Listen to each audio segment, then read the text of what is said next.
The question that the motion be agreed to, I call the Assistant Treasurer. Thank you very much, Mr Acting Deputy Speaker. Can I thank the member for Melbourne Ports for bringing this important motion to the Parliament and congratulate him on his strong advocacy on behalf of his electorate, but particularly what he has done for the Jewish community in this place. Can I also acknowledge the member for Canberra and thank her for her important words, as well as acknowledge the presence in the gallery of Rabbis Meltzer and Rabbi Feldman. I come to this motion with a heavy heart because my own family background is no different to many other Jewish members in the communities of Melbourne, Sydney and elsewhere, in that I have had relatives who have passed away in the Holocaust, including 2 great-grandparents and great-aunts who lost their lives at Auschwitz. So it was with some trepidation that I went to represent the Australian Government at the 70th anniversary of the liberation of Auschwitz-Birkenau and made my way with 3,000 other people to this historic ceremony. 10 years ago, there were some 1,500 survivors there. This time round, there were only 300. In 10 years' time, there may not be another survivor present. But to see the presidents of Germany and Switzerland and Poland and France and many other world leaders come to pay their respects to the more than 6 million Jews who lost their lives in the Holocaust, including, tragically, 1.5 million children, and to remember what happened at Auschwitz-Birkenau, where 1.1 million people lost their lives, 90% of whom were Jewish, but importantly, people from Romani backgrounds, people who are homosexual, people with a disability, political prisoners from Poland and Russia also lost their lives there. And for the first time, I walked through those gates that said, "Work will set you free." And I saw the orderly nature of the camp where so many innocent people lost their lives. The ovens, the showers where gas came down instead of water.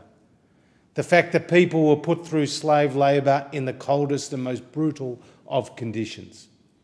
The fact that people lost their humanity and that this cultured, intelligent, educated German nation was allowed by the world to get away with such horrors. I left asking that question, how could have we in the rest of the world stood by when the country that produced Weber and Mozart and Bach were allowed to kill their fellow man and deny them of any human dignity? But that is the tragedy of the Holocaust.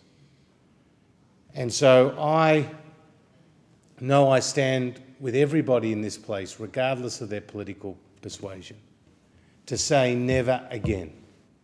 And I'm reminded of that famous Lutheran pastoralist and theologian Martin Niemöller, who himself was targeted by the Nazis after originally being a supporter of the Nazis. And what Niemöller said was, first, they came for the socialists and I wasn't a socialist, so I didn't say anything.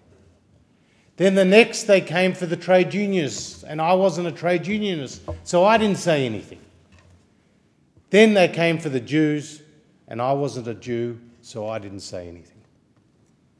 And then they came for me, and there was no one left to speak up for me.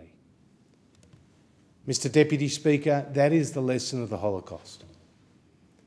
That even the most cultured nation such as Germany could go down to the lowest possible level to do what they did. But the rest of the world was relatively silent.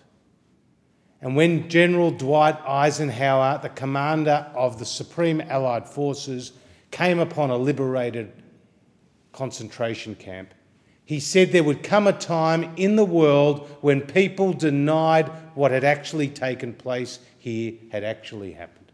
So he called upon senior journalists and political leaders from around the world to come and bear witness to what had transpired in these horrible of horrible places. And thankfully, there are good people like General Dwight Eisenhower who will ensure that the memories of all those innocent lives who were lost are remembered. So, Mr. Deputy Speaker, this is a very important occasion to remember, but it's also a very sad day for many of us in this chamber. Thank you. I thank the Assistant Treasurer.